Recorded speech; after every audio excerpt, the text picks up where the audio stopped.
Hi, this is Scott Garibay, and today we are going to talk specifically about a brand new book. The name of that book is Dungeons and Drawings. It is created by Blanca, Martinez, Rituerto, and Sparrow. And this is a really fascinating little book. I'm going to do my review for this book here today, but I'm going to do it completely in the context of Dungeons and Dragons. So this is not a Dungeons and Dragons book, but it is heavily inspired by Dungeons and Dragons, and it really couldn't exist without Dungeons and Dragons. All right, so let's jump right into it. Okay, so this is a wonderful, delightful little book. It is a different shape. It's about, like, I'd say 7 inches by 7 inches. It's square. It's very much in the shape of a coffee table book, and it's really quite different. It doesn't look or read like any Dungeons and Dragons book that exists, but in many ways it really is a Dungeons and Dragons book. It's a non-official Dungeons and Dragons book, in my opinion. I don't think the authors would say that. I definitely don't think WotC would say that. But in my opinion, this is really off-grid. This is off-Broadway. You've heard of off-Broadway plays. This is off Dungeons and Dragons play. You know, like, it's structured like Dungeons and Dragons, but it's just not official Dungeons and Dragons. Now, that's really important, and I want to talk about this, okay, because we are seeing an increasing number. There is a little cottage industry right now that's starting to stand up about books about Dungeons and Dragons. So not Dungeons and Dragons books, right? That's its own industry. Not books that were not like 5e books, and even 5e books are like this, right? Be super clear, right? 5e has one of the weirdest open gaming licenses that exist, right? Those games say compatible with 5e, compatible with the world's, most popular game, but you will not see Dungeons and Dragons anywhere on the cover, right? So that's its own industry. Is you see these books that are created specifically with content that is designed to work with 5th edition. That's its own industry, right? But increasingly, there is a growing cottage industry of books that are about Dungeons and Dragons. They're about the people connected to Dungeons and Dragons, the history of Dungeons and Dragons, the strategy for players for Dungeons and Dragons, the strategy for game masters for Dungeons and Dragons, right? And these are unofficial products. The authors do not pay a dime to Dungeons and Dragons for doing this, right? And basically, Dungeons and Dragons is stepping up to the point where it's almost like sneakers or skateboarding. It's a meta topic, and there's a cottage industry growing around it. There are a lot of people, artists, academics, intellectuals, professionals, or any mix of those four, right, are starting to write books about Dungeons and Dragons. Now, all this is really good for Dungeons and Dragons, and it's good for those authors, right? Those authors get a little bit of shine. It's easier to sell their unique individual books because it is Dungeons and Dragons related, right? This definitely helps Dungeons and Dragons because Dungeons and Dragons is in a very weird space in its history, okay? Right now, Dungeons and Dragons has massive reach, massive influence, massive respect, but not massive scale, okay? Dungeons and Dragons scale, the people who play Dungeons and Dragons and people who Dungeon Master Dungeons and Dragons is an incredibly small group. Very, very tiny. Less than 10 million, okay? And it's possible there's less than 6 or 7 million. No, I'm sorry. We do know this. It's 10 to 12 million total. That was those numbers were put out last year. So the entire industry, the entire number of game masters and players, you're talking 10 to 15 million players max. That is super tiny, right? But increasingly, the people who are interested in Dungeons and Dragons, who don't play and don't game master and do some other type of activity around Dungeons and Dragons or adjacent to Dungeons and Dragons or related to Dungeons and Dragons, that is growing. And that's a good thing because it, basically any shine that comes our way is good because we're trying to get to scale, right? Or I think that's where the hobby should be moving. I think that's where Dungeons & Dragons should be moving. Okay, all right. So let's set that there. Let's move on to my review for Dungeons & Drawings by Blanca, Martinez, Rituerto, and Joe Sparrow. All right, this is a wonderful little book. It's really cool. What it is it is a compendium of creatures, a compendium of monsters, right? And so basically, the entire book is structured the same way. If you open the book up to anywhere in the middle or anywhere in the beginning or anywhere on the end, you're going to hit the same 2-page spread, okay? On the left side, you will see 2 paragraphs of content about a creature, right? You also see some symbols at the top, and I'm going to explain those in a moment. And you'll see the title of the creature itself. And on the other side, on the other page, a full-page illustration of the creature or monster, right? Absolutely beautiful, very stylized, very like, it's almost like Picasso meets Chibi, right? But a little more accessible, right? Very, very cool, beautiful illustrations, right? While I'm thinking about it, I just want to let you know, let me give you my review. This is a 4 out of 5-star book. I highly recommend it for anyone who really loves art, anyone who loves summary, for anyone who, like, the Monster Manual is their purest jam, for anyone who's got a lot of money and likes, this isn't expensive. I'm just saying, like, you buy this after you buy your Monster Manual, right? Like, this isn't going to replace the Monster Manual. And it's really just, like, this is a spice you would put into your collection. This ain't the entree, right? That's the best way to look at Dungeons and Drawings. This is a spice you purchase. It adds spice to your collection. It adds spice to your creature knowledge. It's not the main entree. That's a very good way to look at it, in my opinion, okay? All right. It's really a wonderful, delightful little book. It really is beautifully illustrated. A full-color illustration, one full-color illustration on every page across from the text and the icons for the creatures, right? The illustrations are really wonderful. One of the other things I really like about this book, before we talk about the text and the icons for each creature, one of the things I really like about this book is it is very multicultural, right? So Dungeons & Dragons is primarily medieval based. Actually, a lot of people have been talking recently about decolonizing Dungeons & Dragons. Essentially, that means disconnecting it from the colonial impact of the British Empire, right? That also means disconnecting it from J.R.R. Tolkien. It's a huge topic. There's a lot of people talking about it. And this book, it approaches it in a winsome way. It doesn't get rid of any of Dungeons & Dragons' classic medieval foundation, right? Medieval culture foundation. Doesn't really get rid of any of its colonialism. But what it does do is it actually inserts a lot of additional monsters from other cultures, and they're presented in exactly the same way. So these Chinese, Korean, Japanese, African, South American monsters are right there in the book, and they're presented with traditional, like orcs and dwarves and elves. Well, those other two aren't monsters, they're not creatures. With like orcs or dragons, like a traditional medieval dragon, right, concept.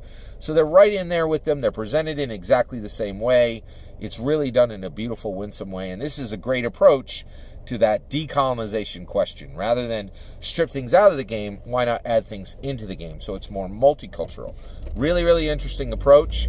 And that's one of the reasons why I love these Dungeons & Dragons related Dungeons & Dragons adjacent books, because they're entering into that conversation and bringing solutions to the question, right? They're bringing different answers to the question. It's really, really interesting, right? So this is, I really, really like this book a lot. By the way, another really good use for this book is this is a great Christmas present, right? So if you know anyone, so if you're listening to this channel, without a doubt, you know somebody who likes tabletop role-playing games. So let's say you know, like you have a new player, or you have a new game master, and or you have somebody that you would even want to get interested in tabletop role-playing games. This is a fantastic, very, very broad-ranging gift that you could give for Christmas to someone. And it's really, and the reason why I mentioned that is it's coming up, and the authors just released this book, and Christmas drives more sales than almost anything on the planet. And so, like, I'm saying it so that this could possibly help these writers, because when a book drops, that's when it sells, right? Books don't really sell, with very few exceptions. Books don't sell a lot, 6 months, 12 months after they're released. There are a few exceptions to that, but overall, it's almost like a movie release. Movies make half their money in their first weekend. It's like kind of a big deal. All right, so it's a great, really I don't want to call it generic, but a very broad range appeal book, right? You can give this to anybody who's even remotely related to any tabletop role-playing game, any tabletop role-playing game system, and they're going to be delighted. Like, this is a book of delight. It really is wonderful.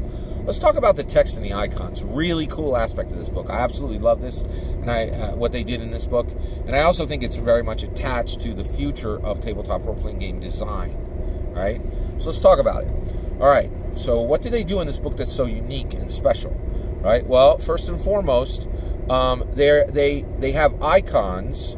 They have icon sets for each creature. Each creature has 3 icon sets. The first is creature type, and then the artist for the book. And by the way, I think both Blanca, Martinez de Rituerto, and Joe Sparrow both did a little bit of the writing and did a little bit of the art. It wasn't super clear. They didn't make it clear on the cover who did what. But I think they're both artists, and maybe both did some of the writing. But also, like, the writing in this book, there's really air quotes around that, and you'll know that by the time we're done with this video. All right, so these icons are really cool. So the 3 sets of icons are creature type, right? And so you would have humanoid, you'd have construct. I think you have dragon in there as a type. You have celestial, aberrant, abyssal, those kind of things, right? So, and these are all terms you will find in Dungeons & Dragons, but they are not Dungeons & Dragons. They predate Dungeons & Dragons. Like, celestial and abyssal far goes before 1974, right? Those are creature types that existed way before anybody touched the first monster manual, right? And so it's really, really quite cool. You find these same creature types, in Pathfinder. You find them in Dungeon World. You find them in Dungeons & Dragons, right? So they have these creature type, and they have a really cool little stylized icon for each creature type. The next icon set is alignment. And this game does not rob Dungeons & Dragons of its alignment system fully. It only does it partially. And I say, actually, it's not a rob, it's an homage, right? That's the difference. If you use the word homage, you're fine. And this book is fine. It really is its own thing, but it's very, very foundationally, it sits on the foundation of Dungeons & Dragons, in my opinion, right? Okay. I don't think they have any problem from a legal perspective. And I'm really glad we're starting to see all these books that are, Dungeons & Dragons adjacent, Dungeons & Dragons related, right? So one of the things that's really interesting about this, the next one is the icon set of alignment. So it's just good or evil, and they have 2 icons, a good icon and an evil icon, right? And then the last one is element, right? So are they fire, water, earth, or air? Is this creature more aligned to 1, 2, 3, or 4 of these elements, right? It's pretty interesting, very cool, very distinctive. I really liked it. So each creature has 3 icons that are on it that start at the top of its page. What's its creature type? What's its alignment? What is its what's the last one? So they did creature type, they did alignment, and oh man, I'm sorry, I'm drawing a blank on the last one. So, but it has these 3 icons. They're all set in there. They're all unique and special to these specific creatures. Element, fire, water, air, and earth. Fire, water, air, earth, and air. Right. So they have these alignments. Right. So they have these 3 sets. They're all on there. You have the creature's title at the top, and then there's 2 paragraphs of one. There's a description of what the creature does, what its tactics are, what its strategies are, what its proclivities are. Interesting, like, distinctors for the creature, right? And then below that, for whatever, there's this is what an adventurer would do to defeat this creature or interact with this creature, right? And that's really cool. That's really, really interesting, right? And also, it is, I don't want to say it's system-less, it's system-full. This can be used for, this game, any Pathfinder game master is going to be blessed by this, any dungeon master is going to be blessed by this, any dungeon world game master is going to be blessed by this, any index card RPG game master is really going to dig this, any Tiny Dungeon 2E game master is really going to dig this. There's a lot here. Now, the creatures are very iconic, right? So I'll just give you an example. Evil Dragon, Good Dragon, Fairy, Fairy Monarch, Snow Fairy, right? And then, and then they have, they don't really have, there's a few others in there, like the Quetzalcoatl is in there, things like that. So it's creatures from all kinds of different multicultures. And there's probably, I think the book is about 200 pages long, but it's really nice. It's really wonderful. It's delightful. I think it was $20 or $30. I just found it at my local Barnes & Noble. Highly worth, 4 out of 5 stars. I highly recommend the purchase on this, especially if you got a little bit of extra cash, This is not a book you need. This is just a book that you will be delighted to own, right? I think that's the best descriptor of this. Also, one of the things I think is I didn't even mention this. It approaches that issue that it's not for any one system, but it actually gives additional stats. It gives statistics for each of these monsters on the following axes: combat, smarts, loot, danger, okay? And I think there's one more in there, but it gives stats, and they're all ranked from 1 to 5. It's really a wonderful, fantastic system. It brings up, and it also brings up a really cool idea, which is, are we approaching the point where we might have shared mechanics, right? Where you could build a thing, and then you could drop it into multiple different tabletop role-playing games, right? It's kind of an interesting idea. There's not a lot of this going on today. There's no standardization. This is definitely something that could be standardized. This book looks at the question of, could we have standardized creatures for tabletop role-playing games, right? And honestly, you could take the 2 pages for any of the creatures in here, and any good game master you could put this in front of a game master, and anybody who is familiar with their specific tabletop role-playing game, they could knock it out of the park and really make this work with those 2 pages for any of the creatures for any system in less than 5 minutes. All you would need to really do is just determine the damage that they would do, and maybe 1 or 2 other attributes that could be generated by any decent game master on the fly, right? But it also does bring up this question of tabletop role-playing game design. Right now, when you buy a tabletop role-playing game, one of the things is a creature that is in that tabletop role-playing game is specific to that tabletop role-playing game. Maybe like Fate, right? You could write a creature for Fate and take a creature from one game of Fate and bring it right into another game of Fate. It was similar with Dungeons and Dragons and D20 Modern, right? There were different systems, and monsters would work in both, right? So that's kind of interesting. But one of the things I'm thinking of is, can we get a standardization? Could we move toward a standardization for monsters, so that when somebody goes to build a new tabletop role-playing game, they can, first of all, they don't have to write 50 or 100 monsters that are in every single fantasy game. They could just pull them from the base, tweak 1 or 2 things, and go, right? Or even just include links in their game, right? Or just pull those pages down straight, right? And say, this is close enough, get and go, right?